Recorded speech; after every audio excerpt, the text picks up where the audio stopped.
dizer para vocês a respeito da história de José é uma pergunta que eu quero deixar para vocês, uma interrogação. Quem são vocês depois que lhe é dado o poder? Quem são vocês? Quando está tudo difícil, a crise financeira, quando não estou tendo oportunidades, eu sou uma ovelha. A partir do momento em que alguém me dá um fio de cabelo de poder, aí eu já viro um lobo. Os irmãos estão entendendo o que eu quero dizer? Então, na história de José, eu quero demonstrar que José, ele era crente, antes de ser governador, mas ele continuou crente, depois de ser governador. Então, quem somos nós, depois que nos é dado autoridade em cima de alguém? Quem somos nós, quando Deus nos dá uma condição financeira elevada, diferente de alguém? Em quem nos tornamos quando Deus nos abençoa? Em quem nos tornamos quando Deus nos coloca numa posição de liderança? Quem somos nós? E é o que nós vamos aprender hoje. Quem somos nós quando temos poderes nas mãos? Mas antes eu quero destacar algumas coisas. Aqui na história de José ainda, vamos verificar aqui, no versículo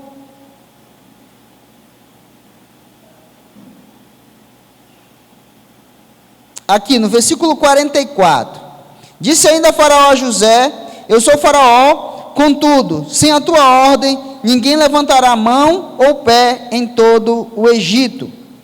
Tem algumas expressões que Faraó diz assim, eu não sei se alguma da Bíblia de vocês vai estar assim: somente eu, quando estiver no meu trono, serei maior do que tu no Egito. Somente eu, quando estiver no meu trono, ou seja, quando eu não estiver no trono, eu também seguirei as diretrizes que você der. Ele está dizendo, somente eu, quando estiver no trono, ou seja, quando eu estiver no meu trono governando, eu serei maior do que tu. Porém, se eu descer do trono para auxiliar alguém, para ajudar em alguma coisa, eu seguirei as tuas diretrizes. O que é isso? É entendimento de que a minha liderança não pode cegar os meus olhos. O que é isso? É entender que por eu ser o comandante, eu não posso deixar de ouvir os meus pares, os que estão do nosso lado. Ah, mas eu sou fulano de tal dos anzóis, eu não escuto ninguém. Está fadado a derrota.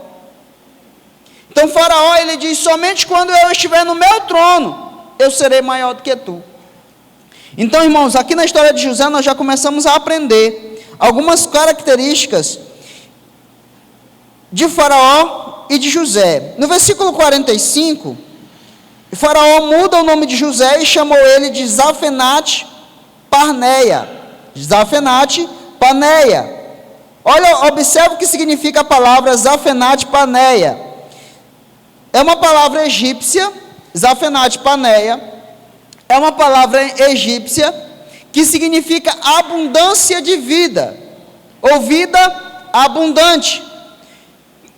Jerônimo, quando ele traduziu na Vulgata Latina, ele colocou como Salvador do mundo. O termo Zafenate Paneia significa abundância de vida. Quando Jerônimo traduziu, ele traduziu por Salvador do mundo. Observa você que chega um judeu na terra do Egito, como escravo, vendido como escravo, e vai subindo os degraus, até chegar aonde Deus disse que ele se assentaria. E quando ele chega lá, um judeu, pastor, por que você está falando judeu? Porque os egípcios, eles não gostavam dos judeus.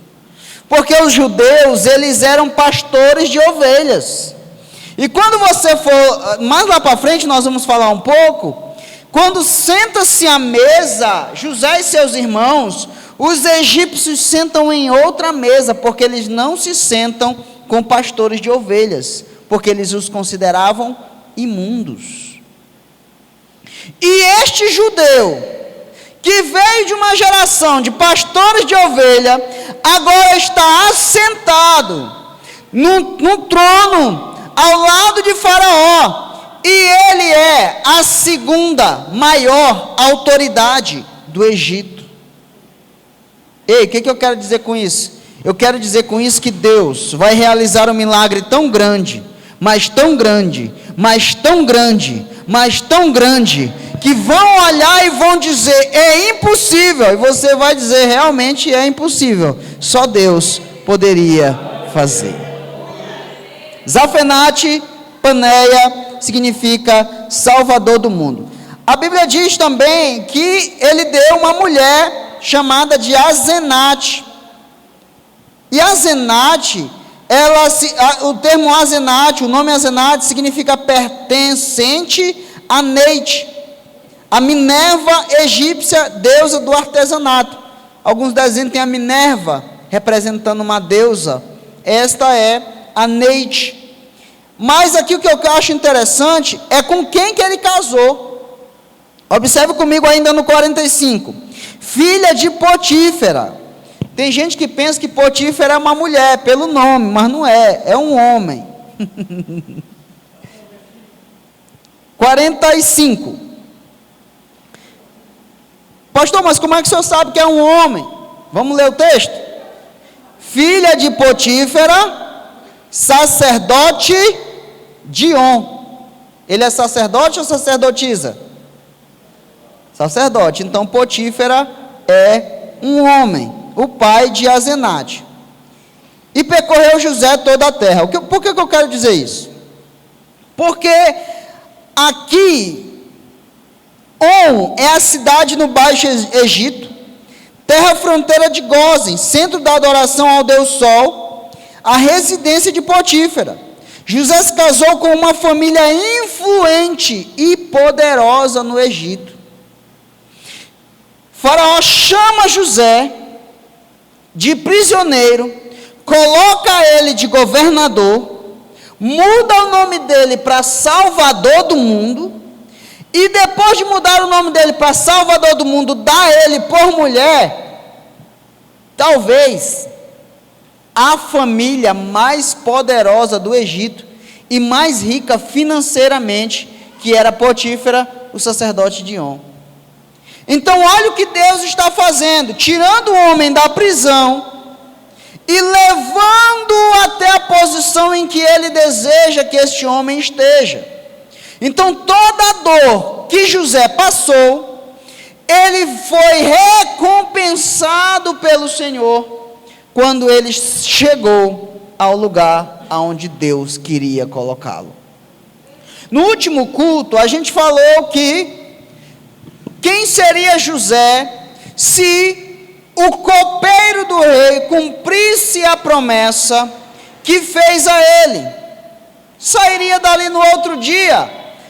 O copeiro saía, falava ao faraó, ó, tem um jovem lá na prisão, assim, ele me mostrou o sonho, identificou o sonho, e eu queria que o senhor ajudasse ele, porque ele me ajudou.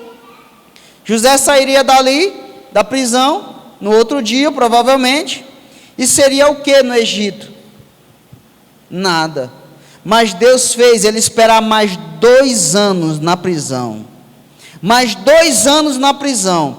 E com 2 anos, Deus deu um sonho a Faraó. E todos no Egito não conseguiam interpretar. Aí Deus fez o copeiro lembrar, no momento certo, na hora certa, quem era José. Então o que eu quero dizer com isso?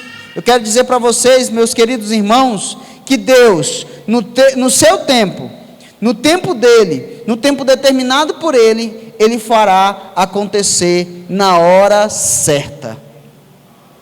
Deus não chega adiantado e nem atrasado, ele chega na hora certa. Então está demorando para você, para Deus ainda não chegou a hora. Amém? Vamos continuar? Quando você observa aqui a família que José se casou, a Bíblia vai nos mostrar que passa-se 7 anos de abundância. No 46 ao 49, vai citar aí 7 anos de abundância. Já passando um pouco, no 46, a Bíblia diz que ele tinha 30 anos, quando ele recebe o governo, quando ele se torna governador do Egito. Vocês lembram com quantos anos José foi vendido para o Egito? Quem lembra? 17 anos, certo?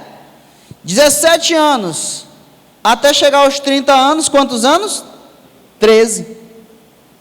Então José esperou 13 anos, para poder assumir o lugar que Deus havia prometido a ele. A Bíblia cita Jesus com 12 anos no templo ensinando, e depois só vai citar Jesus com 30 anos, novamente. O que eu quero dizer com isso? É que promessa não é feita em micro-ondas. Caráter não é moldado em micro-ondas. Caráter é moldado em processo. Deus te chamou, Ele vai trabalhar por você. Depois Ele vai trabalhar em você. E depois Ele vai trabalhar através de você. É um processo. Ele vem, te salva, trabalha por você. Ele vem e começa a te moldar, Ele trabalha em você, e depois Ele trabalha através de você. Os irmãos estão entendendo? O que a palavra de Deus está nos dizendo é que esse menino José esperou 13 anos para que a promessa se cumprisse. Vamos lá que tem muita coisa. A Bíblia diz que nos 7 anos, o povo começou a estocar alimento, e começaram a contar, olha, aqui estocamos tantos mil alimentos, aqui tantos mil, aqui tantos mil. E quando você for analisar lá no 49, você vai ler que eles pararam de contar. Está aí ou não está? Que pararam de contar. Irmão, a bênção foi tão grande, mas tão grande, mas tão grande. É a mesma história do Jabez. Deus te abençoará muitíssimo. Irmão, a bênção foi tão grande que começaram a contar. Ó, 1, 2, 3, 4, 5. Aí daqui a pouco disseram assim: conta mais. Ele disse: não tem mais número. Para decifrar o tamanho da bênção que Deus mandou. A irmã Elisete recebeu. Foi só ela que recebeu. Eu quero dizer para você que vai valer a pena você sofrer o processo, mas se você abre mão do processo, você nunca chegará à bênção. Mas se você aguentar firme, segurar firme, Deus vai te abençoar. E quando Ele te abençoar, não terá número para contar o tamanho da bênção que Deus derramará sobre a tua vida. Glória a Deus. Aleluia. Vamos seguindo. 50 ao 52. Nasceram 2 filhos de José.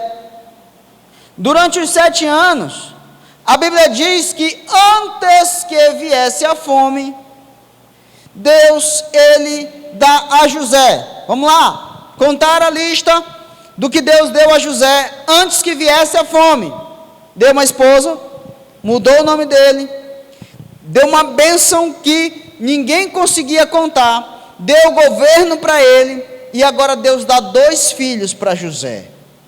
José, o menino vendido como escravo, o menino que estava na prisão, que foi na casa de Potifar, depois da casa de Potifar para a prisão, e depois da prisão foi para ser governador. Ele viveu todo esse processo, para quê? Para que quando chegasse nesse momento, ele estivesse pronto. Mas pronto para quê? Para viver o que ele viveu agora. Olha o que ele diz. O primeiro nome do filho dele está no versículo 51. Versículo 51 diz assim: José, ao seu primogênito chamou de Manassés, pois disse: Deus me fez esquecer de todos os meus trabalhos e de toda a casa de meu pai. Irmão, o nome Manassés significa levado a esquecer. Deus me fez esquecer. O que eu quero dizer com isso? É que você, redobre sua atenção, olhe para mim, olhe para esse maranhense cabeçudo aqui. Se rir, vai para a disciplina. Meu Deus, você vai ter que rir. Irmãos, olha o que aconteceu com José, quando ele relata, isso eu falei na última terça-feira, quando ele relata ao copeiro o porquê ele está na prisão. Ele diz: olha, fala com o faraó e diz para ele que eu estou preso injustamente. Eu fui vendido pelos meus irmãos, eu fui vendido como escravo, mas eu não sou escravo. Eu fui preso injustamente. O que é que esse José está? Cheio de ódio. Cheio de ódio, irmão. Cheio de raiva. Se mordendo. Dizendo: quando eu sair daqui, eu pego um atalho lá para a casa de meu pai. Vou matar os 11. Os 10, né? Que um ele amava. Matar os 10 que me vendeu. Vou me vingar. Está dentro da prisão, irmão. Ele está agoniado. Eu imagino ele preparando ali. Ele ainda tem ressentimento, porque ele ainda lembra. Mas aí Deus tirou ele da prisão, colocou de governador, abençoou ele, mudou o nome dele. Deus deu muitíssimas bênçãos para ele, uma boa esposa, bons filhos. Aí quando nasceu o primeiro, ele olhou para o menino e deu o nome hebreu, ele não deu o nome egípcio. Aqui tem um detalhe, ele não deu o nome egípcio, ele deu o nome hebreu para o menino, Manassés, o nome hebreu. Significado: Deus me fez esquecer. Irmão, se Deus tivesse feito ele esquecer, ele teria dado o nome do menino, um nome egípcio, mas ele deu o nome hebreu. O que ele estava querendo dizer com Deus me fez esquecer? Ele determina o que Deus fez ele esquecer. Primeira coisa que Deus fez ele esquecer: de todo o meu trabalho. Trabalho aqui é luta, dificuldade, problema, as provações, tudo que passou. A Bíblia diz que a mãe sente dores de parto. Quando ela sente as dores, ela sente uma dor insuportável. Mas quando nasce a criança, ela esquece de toda a dor que ela passou. As mães, você esqueceu? Não esqueceu, mas quando você recebe a criança no colo, você diz o quê? Valeu a pena. José está dizendo: Deus me fez esquecer de tudo que eu passei. Mas José, você estava preso. Deus me fez esquecer da prisão. Mas José, você foi vendido pelos teus irmãos. Eu lembro, mas não dói mais. Pastor, explica para mim. Perdoar, esquecer quem te magoou, esquecer quem te machucou, não é ter amnésia. Não é ter amnésia. Perdoar, esquecer quem te feriu, quem te machucou, é quando você conseguir lembrar e não doer mais. Aí você sabe que você perdoou. Quando você lembrar e não doer mais, José está dizendo: agora eu lembro do que eles fizeram comigo, mas já não dói mais. Aí Deus olha para José e diz: agora sim. Mas ele diz alguma coisa, ele diz mais alguma coisa. Quem está comigo? Olha o que ele diz: Deus me fez esquecer do meu trabalho e de toda a casa de meu pai. Irmão, quem está comigo é no 51, tá, irmãos? De toda a casa de meu pai. Ele está dizendo: eu esqueci das dificuldades que passei, mas também esqueci daqueles que me traíram.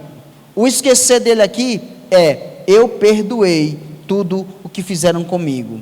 Eu perdoei aquela infeliz que mandou me prender. Eu perdoei aquele infeliz de Potifar que não acreditou em mim, acreditou na mentirosa. Ele sabia tanto que a mulher dele era meia bagunçada, que no Egito, quem cometia tal ato que José foi acusado, era condenado à morte. E ele não mandou matar José, ele mandou prender, porque ele sabia que era mentira da mulher. Mas José está dizendo: eu perdoei e não me lembro mais da casa de meu pai. Quando ele diz casa de meu pai, ele está querendo dizer os seus irmãos. Irmão, o que eu digo para vocês esta noite é: Deus não trabalhará através de você enquanto você carregar ressentimento. Pastor, sim. Mas na hora em que você se tornar um José, aleluia, e você olhar para o céu e dizer: Deus,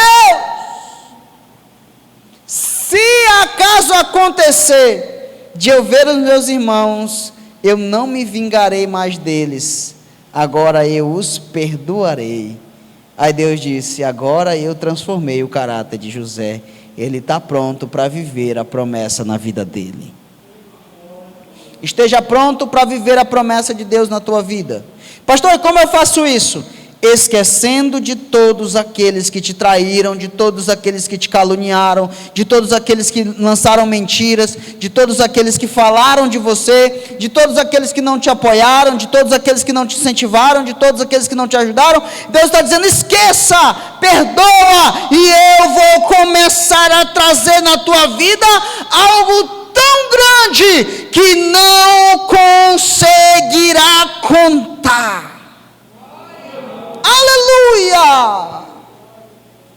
Mas ele teve outro filho, e o nome do filho dele é Efraim. O que quer dizer Efraim? Efraim significa: eu serei duplamente frutífero. Aí ele exclama: Deus me fez crescer na terra da minha aflição. Irmão, não sei nem se vai dar tempo de falar nessa segunda parte toda, mas vamos correr. O que eu quero dizer com isso? Tem um hino do Samuel Mariano que diz assim: não vai precisar mudar de casa, nem de rua, de cidade, nem tampouco do país. Você vai voltar para a mesma rede, o mesmo barco, o mesmo mar, onde você foi infeliz. E o que até agora não deu certo, se prepara que o milagre acabou de começar. Pode ouvir aí Jesus pregando: tem milagre te esperando quando o culto terminar. O que é que ele quer dizer com isso? José está dizendo: aqui eu sofri, aqui eu chorei, aqui eu apanhei, aqui me traíram, aqui me caluniaram, aqui me prenderam, mas aqui também o Senhor me fez. Ei, você não vai para Deus te abençoar, não vai precisar mudar de igreja para Deus te abençoar, não vai precisar sair de lá. Deus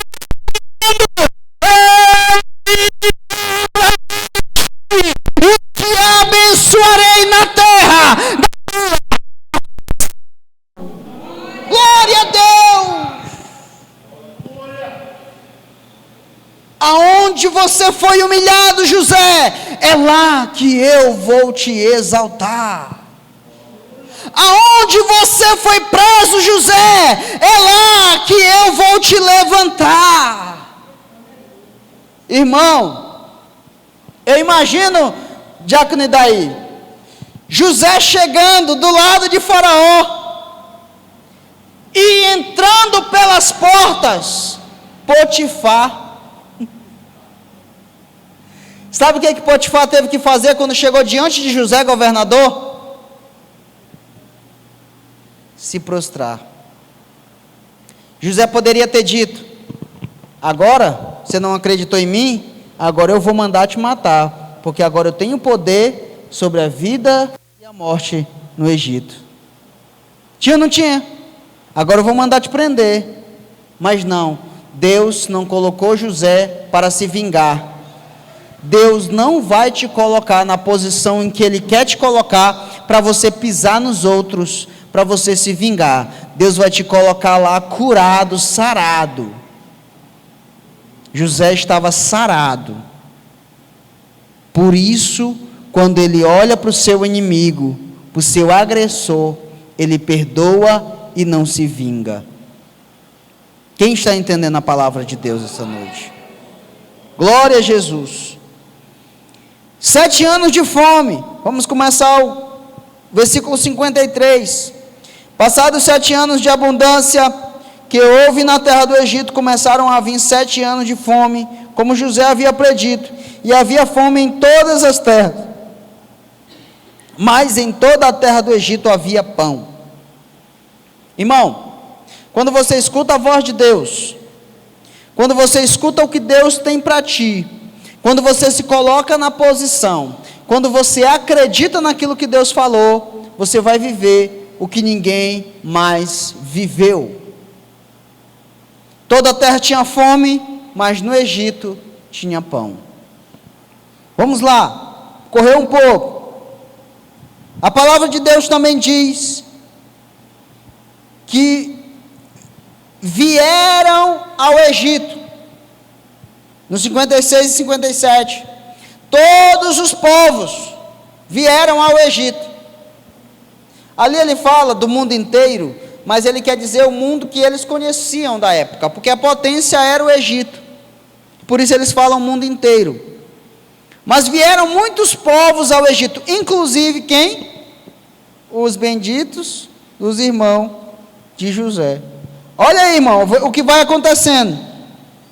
No capítulo 42, do 1 até o 6, sabedor Jacó, de que havia mantimento no Egito, disse aos seus filhos: por que estáis um a olhar para os outros? Aí Jacó chama os meninos e diz: vocês vão lá para o Egito.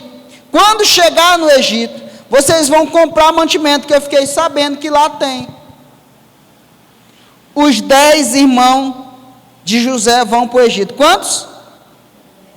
10 vão para o Egito. Mas a Bíblia diz que um fica para trás. Quem é ele? Efraim. Por quê? Benjamim. Obrigado, irmã. Benjamim fica para trás. Aí eles chegam na terra do Egito para buscar mantimento.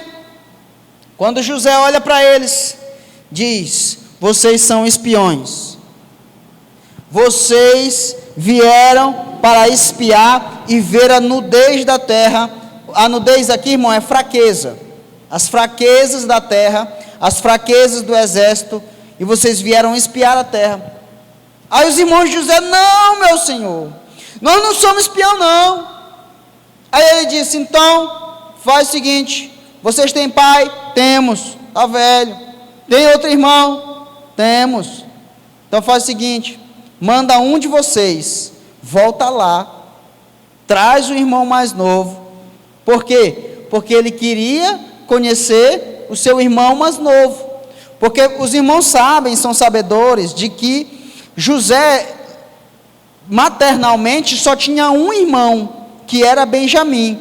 Os outros eram filhos de Lia e das outras mulheres de Jacó. Mas o irmão legítimo dele era Benjamim. E este não veio.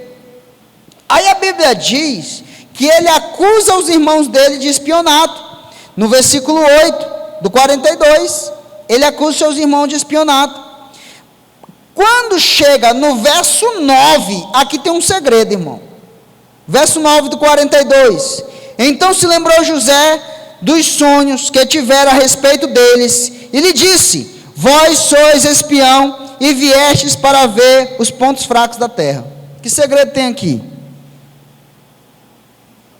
Aqui, se lembrou do sonho. Qual sonho se refere aqui? Ele lembra do sonho em que eles estão trabalhando, que ele dormiu à noite, e ele lembra que eles estão colhendo os molhos, os feixes, o feixe dele se levanta, e os outros feixes dos irmãos dele se dobram diante. Até aqui tudo bem. Mas quando ele teve o sonho, ele disse: eu vi o sol, a lua e quantas estrelas? Quantas estrelas? Eu vi o sol, a lua e 11 estrelas. Ele lembrou do sonho, mas ele disse: ainda não é o que Deus me prometeu, só tem 10. O que eu quero dizer com isso, irmão? Que no sonho que ele teve, Deus disse: se dobrará diante de ti o sol, teu pai, a lua, tua mãe, e os 11 irmãos. Ele olhou, disse: só tem 10, não tem 11. O que eu quero dizer com isso? E isso eu acredito que eu já falei para vocês, que existem coisas, Deus te prometeu coisas, Deus te prometeu algo, mas Satanás é tão sujo, mas tão sujo, mas tão sujo, que ele te dá um genérico. É igualzinho o original, está até escrito a mesma coisa, mas quem conhece o que é original e o que é falso, sempre vai perceber a diferença. O que eu quero dizer com isso, é que às vezes, Satanás te colocou em um lugar parecido com aquele que Deus te prometeu. Pastor, foi, para quê? Para você parar, e não chegar aonde Deus te mandou ir. Quem está entendendo? Deus vai te mostrar, quando você chegar aonde Ele te prometeu, você vai perceber as marcas e as digitais de Deus na promessa em que Ele te deu. Então, irmãos, José olha para os seus irmãos e diz: ainda não é aquilo que Deus me prometeu, só tem 10 irmãos. Aí ele diz: olha, vai lá e traz o outro irmão mais novo. Disseram: não, meu senhor, aí não. Foi em cima, foi embaixo. Disseram: então, manda prender Simeão. Aí foi, prendeu Simeão. Prendeu Simeão. Quando prende Simeão, quando ele fala ali,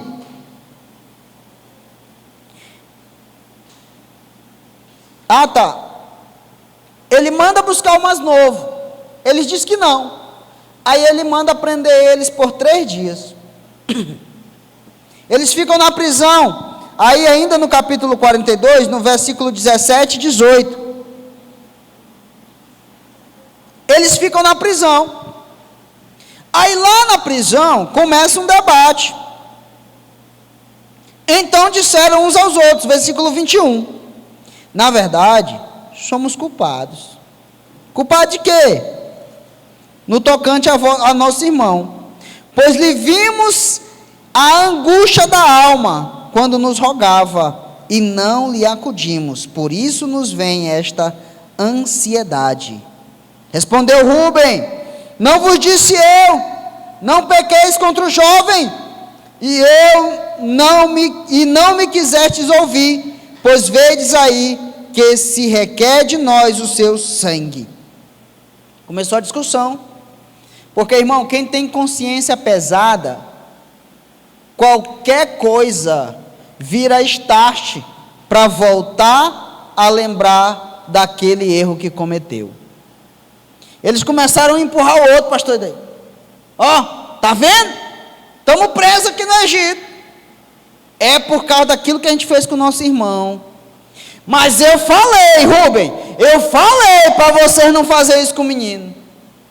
Aí eles disseram assim: ó, nós vimos a angústia da alma dele e não o acudimos. Ei, irmão, tem gente que até hoje está de consciência pesada, porque viu o seu irmão morrer, o seu irmão padecer, e não lhe deu a mão, sendo que podia ter dado a mão e ajudado. Os irmãos de José estão dizendo: olha, o menino gritava, vimos a angústia da alma dele, e não lhe ajudamos. A consciência começou a pesar, Diácono Francisco. Está vendo? Aí José, olha o que diz o 23. Eles, porém, não sabiam que José os entendia, porque lhes falava por intérprete. Retirando-se deles, chorou. Irmão, José está ali, ó, assistindo tudo. Os irmãos dele dizendo assim: está vendo, rapaz? É por causa do menino lá, que a gente matou, que a gente vendeu como escravo. Aí José, sabendo que ele estava falando dele, eles não sabiam, mas José estava entendendo tudo. Aí, irmão, vamos continuar, senão não vai dar tempo. Ele diz o seguinte no 24, venha comigo. Retirando-se deles, chorou. Depois, tornando, falou. Tomou a Simeão dentre eles e o algemou na presença deles. Ele disse: ó, vai voltar só 9. Simeão fica. Para vocês provar que vocês não são espiões, vocês vão trazer ele, o Benjamim, até mim. Aí eu vou ver que vocês não são espias e eu libero todo mundo para voltar para casa. Quando chegaram lá para contar para Jacó,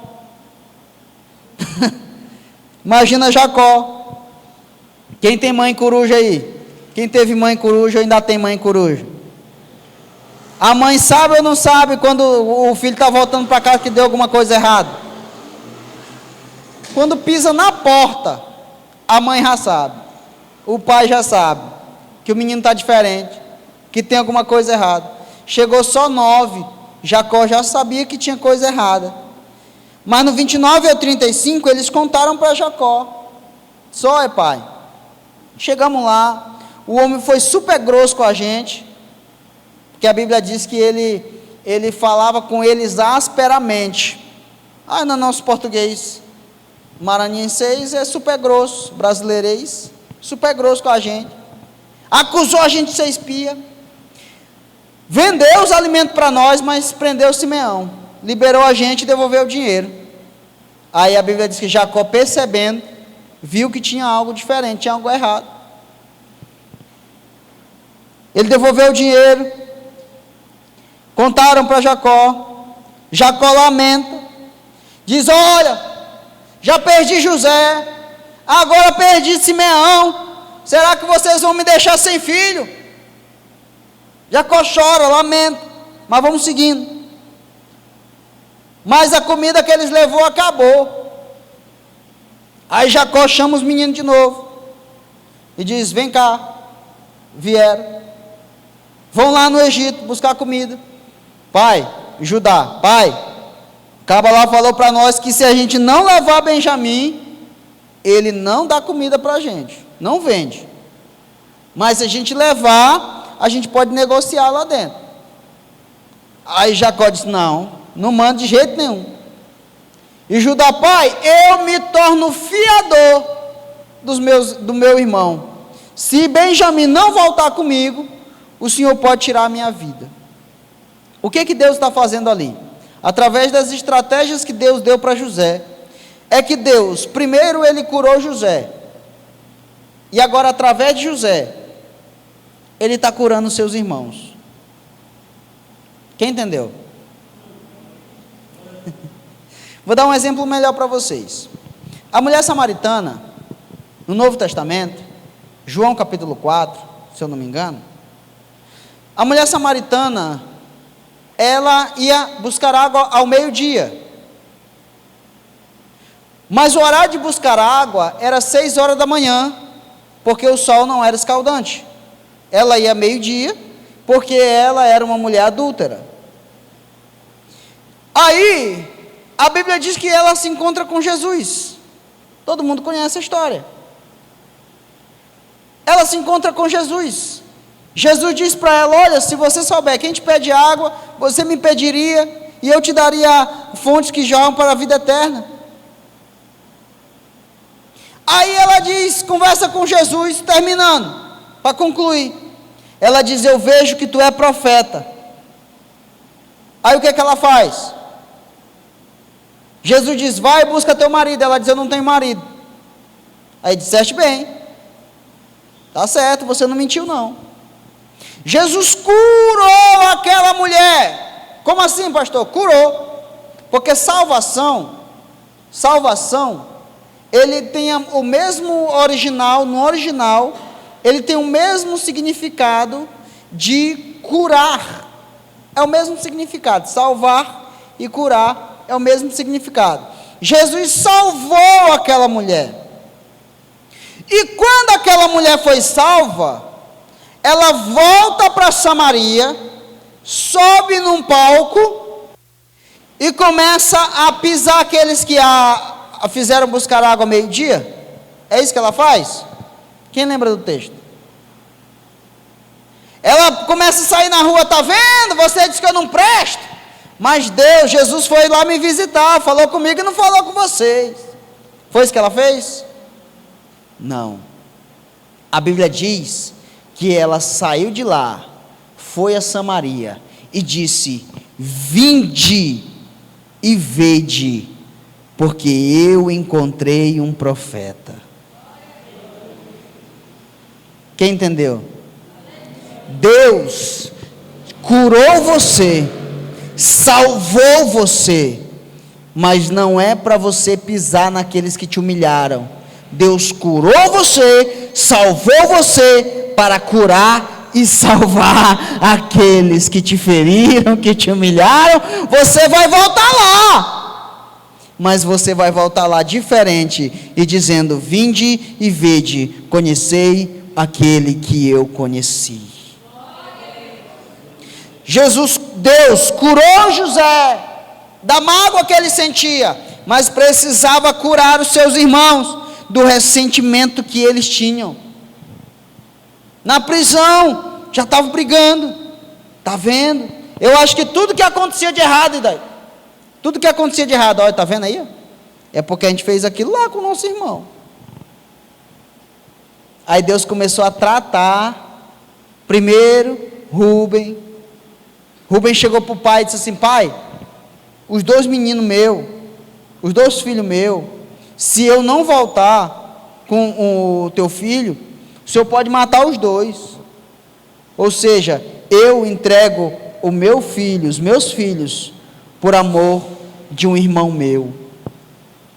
Aquele que outrora vendia o seu irmão, Judá, agora está dizendo: pai, se eu não trouxer o meu irmão de volta, o Senhor pode tirar a minha vida. Deus está curando através do processo na vida dos irmãos de José. E Deus está usando quem? José, para curar aqueles que o feriram. Vamos seguindo. A Bíblia diz que eles voltam ao Egito, são levados à casa de José, no versículo 18 e 25.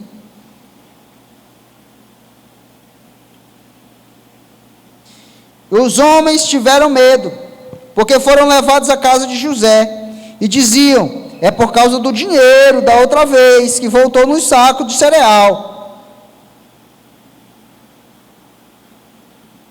Eles chegaram de volta no Egito, agora chegou os 11. Quando José olha para os 11, e a Bíblia diz que ele vê Benjamim no meio deles. Aí ele diz: agora sim está certo.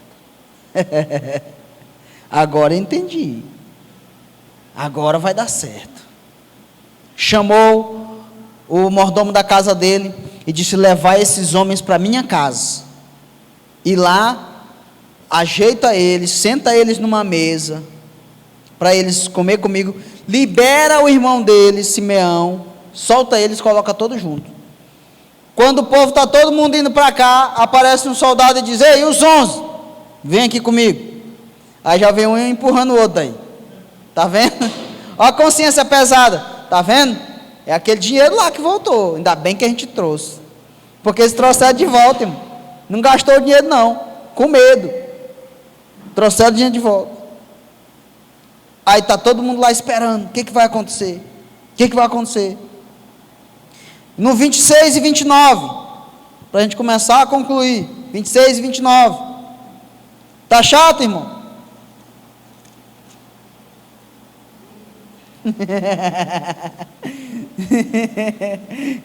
Quase que eu pego alguém dizendo que tá chato. Vamos lá, 26 e 29. Chegando José à casa, trouxeram-lhe para dentro o presente que tinham em mãos e prostraram-se diante ele até a terra. E lhes perguntou pelo seu bem-estar e disse: vosso pai, o ancião de quem falastes, vai bem? Ainda vive? Responderam: vai bem o teu servo. Nosso pai vive ainda. Abaixaram a cabeça e prostraram-se. Aqui a Bíblia diz que José recebe eles na sua casa, senta eles na mesa, e ele está tudo desconfiado, porque eles entendiam que eles não mereciam ser tratados da forma que foram. Irmão, eu vou falar um negócio para vocês, vai causar estranheza. Olhem para mim. Vai causar estranheza. Como assim, pastor? Me explica. Eu te explico. Quem dá um tapa na tua cara, ele espera que você revide. Vai causar estranheza. Porque aquele que te agrediu vai ver você convidá-los para sentar em sua mesa e tratar eles de forma totalmente diferente daquilo que eles fizeram contigo. Você foi curado e vai curar pessoas através do teu proceder. Tem gente esperando você se vingar. Tem gente esperando você revidar, mas Deus te curou. Eu vou repetir, mas Deus te curou. E quem está esperando você revidar, vai ficar esperando, porque em vez de tapa, você vai dar pão. Em vez de se vingar, você vai abençoar. Em vez de maltratar, você vai cuidar. Aleluia! Te feriram, te maltrataram, te caluniaram, e você vai chegar a chamar eles para sentar em tua mesa, comer contigo e dizer: desfrutem daquilo que Deus me deu. Glória a Deus. A Bíblia diz também no 43, 34, que eles se sentaram, todo mundo está sentado na mesa, e José deu comida para eles, mas a porção de Benjamim era estilo a do pastor João, quando a gente está nas confraternizações, era 5 vezes maior do que a dos seus irmãos. Brincadeira, pastor João. Então a Bíblia diz que a porção de Benjamim era 5 vezes maior do que a porção dos seus irmãos. Imagina, irmão, está todo mundo sentado, aí chega o caçula, e a porção de comida dele é maior, porque José chamou o seu servo e disse: ó, serve todo mundo, mas para o meu irmãozinho, serve 5 vezes mais para ele. A irmã Zé gostou.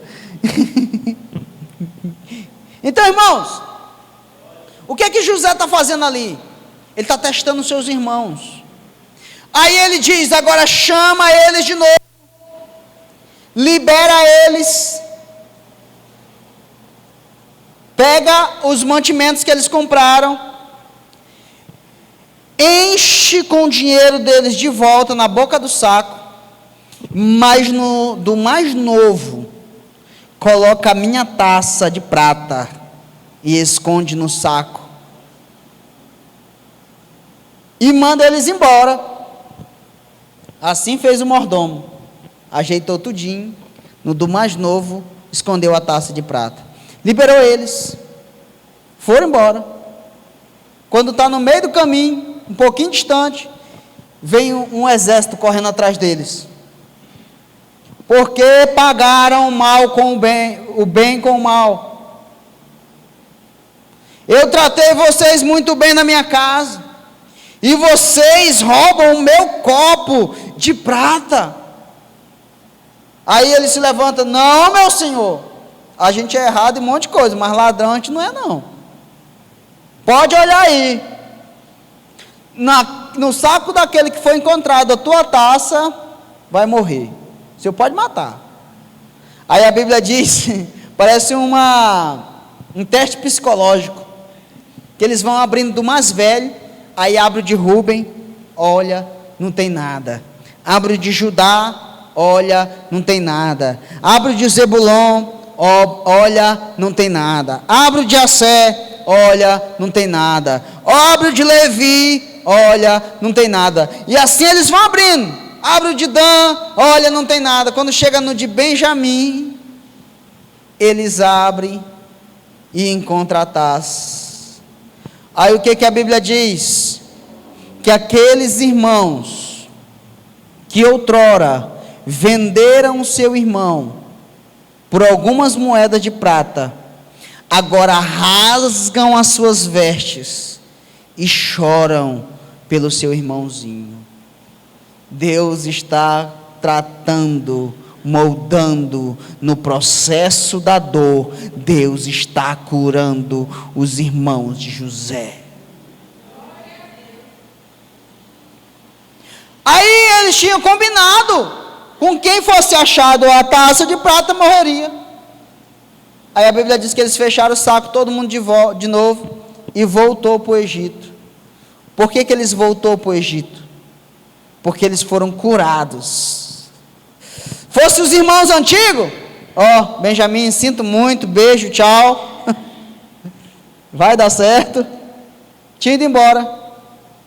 Mas quando você é curado, você cura pessoas, e essas pessoas se tornam melhores. Chegaram de volta, vamos lá, chegaram de volta,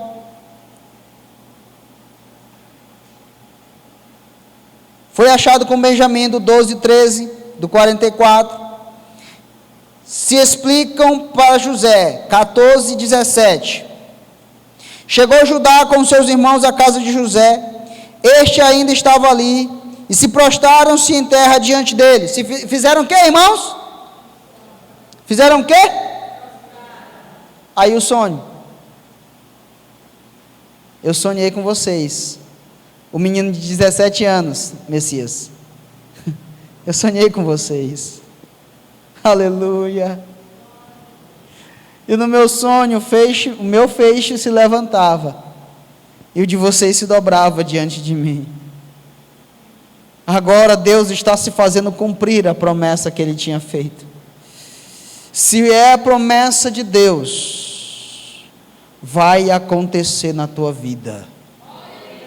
Deus vai fazer, Deus vai criar ocasiões, Deus vai trazer, Deus vai realizar, Deus vai mudar a circunstância para se cumprir aquilo que Ele te prometeu.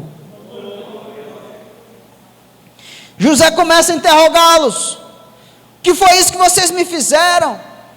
Eu tratei vocês bem, e vocês me trataram mal, roubaram a minha taça. E José começa a entrar no psicológico dos seus irmãos. E aí a Bíblia diz que Judá começa a se lamentar. No versículo 16, que responderemos ao meu Senhor, que falaremos, e com que nos justificaremos?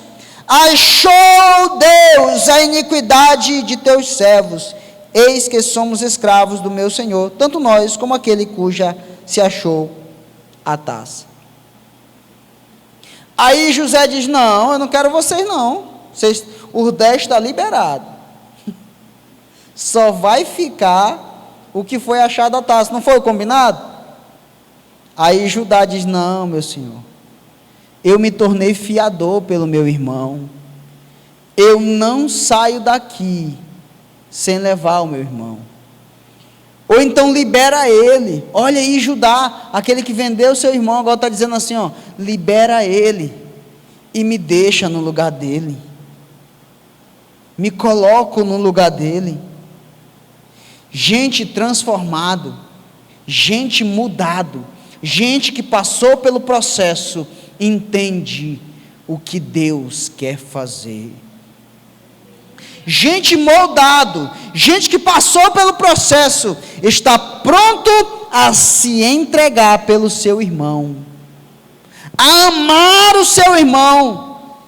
Não é à toa, irmão, que quando Deus falou os 10 mandamentos, em segundo lugar ele já colocou: amarás ao teu próximo como a ti mesmo. Por quê? Porque o amor é a marca de Cristo na igreja. Igreja que não tem amor, não tem marca de Cristo.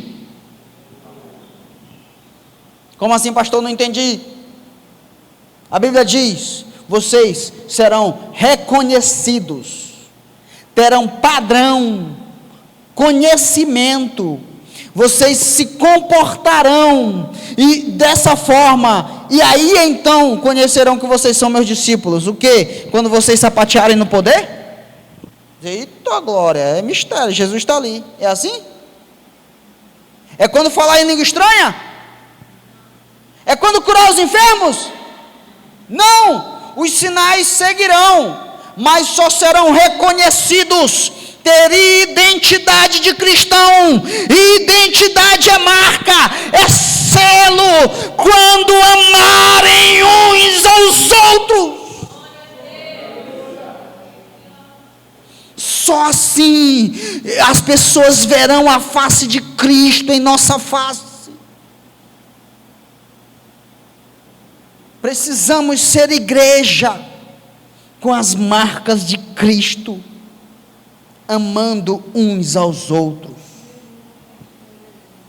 A Bíblia diz que Judá se oferece.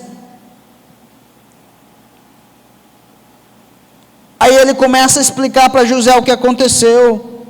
Ele diz: olha, o senhor me perguntou se eu tinha irmão mais novo, eu disse que sim. O senhor me perguntou se eu tinha pai, eu disse que tinha. Mas o meu pai, se ele souber que esse aqui morreu também, ele vai morrer também.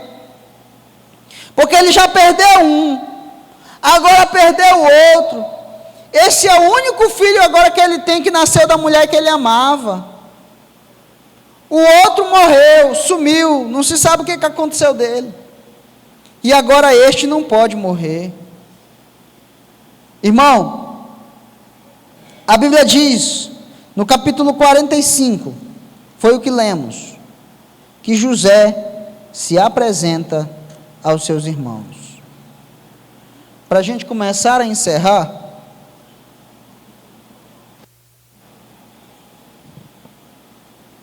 olha o que ele diz: disse José aos seus irmãos: agora chegai-vos a mim.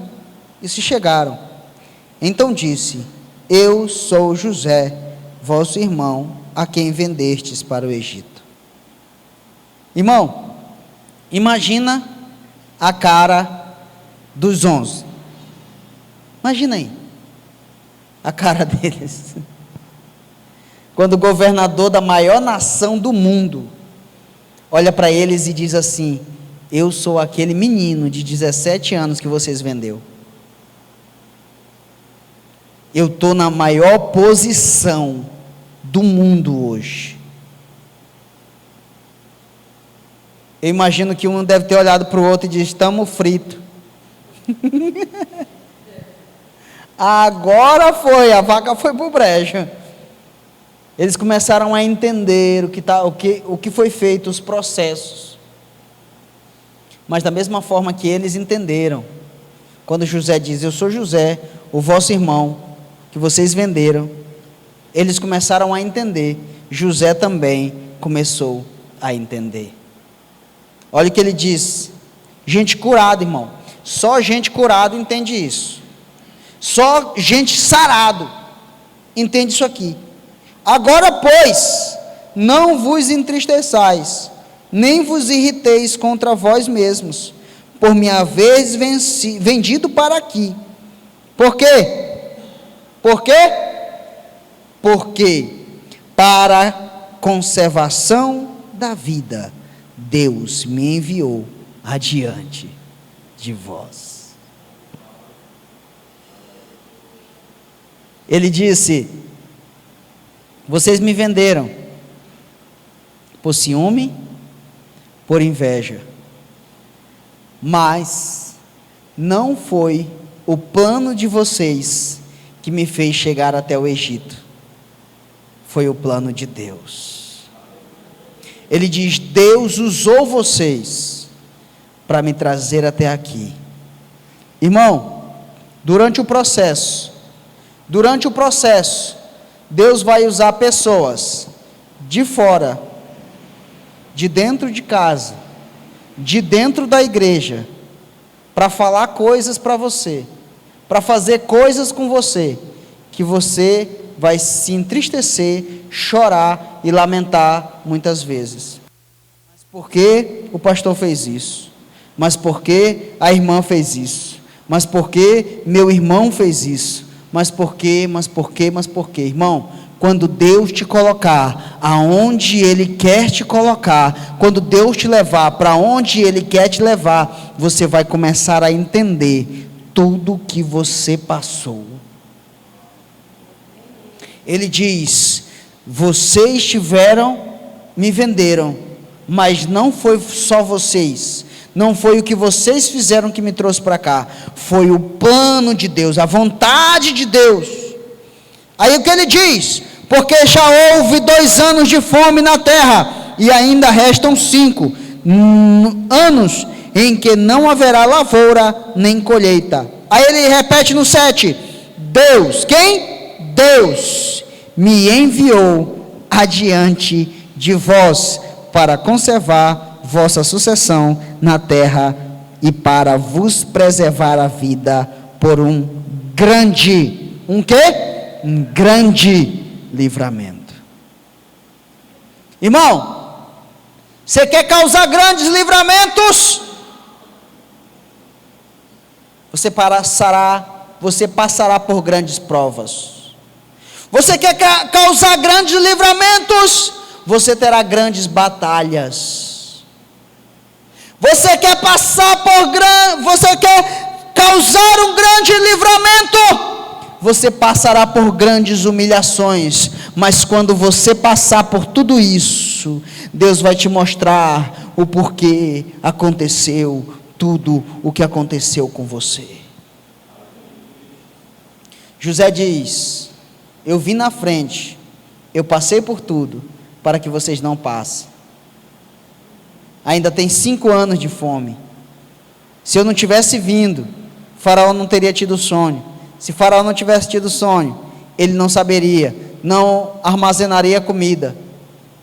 Se ele não tivesse armazenado comida, como eu mandei, os próximos anos toda a terra passaria fome. Mas Deus, já sabendo de todas as coisas, pegou eu dentre vocês e me trouxe na frente. Sim, passei pelo fundo do poço, passei. Sim, fui vendido como escravo, fui. Sim, cheguei na casa de Potifar, fiquei mordomo. Sim, fui para a prisão, fui. Mas porque Deus precisava que eu viesse por esse caminho, para que vocês não passassem por ele. Se coloque de pé. Pastor, qual é a moral da história?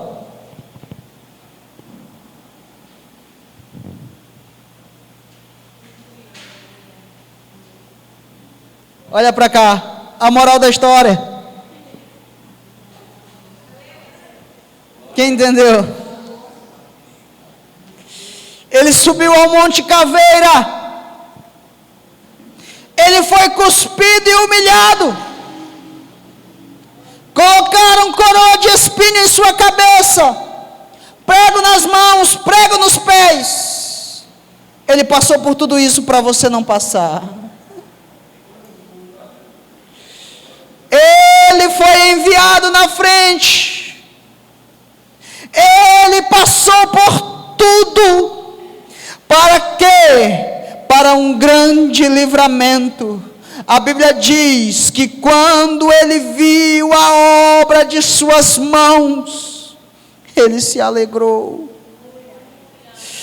Oh, eu quero que você comece a lembrar de Jesus, o que Jesus fez por ti. Deus está dizendo para você nesta noite, e mais uma vez eu repito aquilo que disse aos irmãos no domingo: Deus não perdeu o controle. Mas pastor, eu estou no fundo do poço. Deus não perdeu o controle. Deus te levou até o fundo do poço. Pastor, que conversa é essa? O porquê que Deus me levou para o fundo do poço? Porque no fundo do poço, quando você olha para baixo tem lama, você olha para frente é a parede do poço, olha para o lado é poço, olha para a direita, para a esquerda é poço, para trás é poço. Quando você está no fundo do poço só tem um lugar para olhar, e é para cima. O salmista diz: elevarei os meus olhos para os montes. De onde me virá o socorro? Ele mesmo responde: o meu socorro vem do Senhor, que fez o céu e a terra. Está no controle. Deus vai fazer você passar pelo fundo do poço. Muitas vezes ser humilhado e vendido como escravo, traído, preso, caluniado, mas é o processo. O processo dói, é difícil, dá vontade de parar, dá, mas Deus está dizendo: continua, por quê? Porque você tem promessa, e quem tem promessa tem processo, quem tem promessa tem que passar pelo processo. Feche seus olhos. Convido o irmão, o cooperador Pedro, aqui na frente.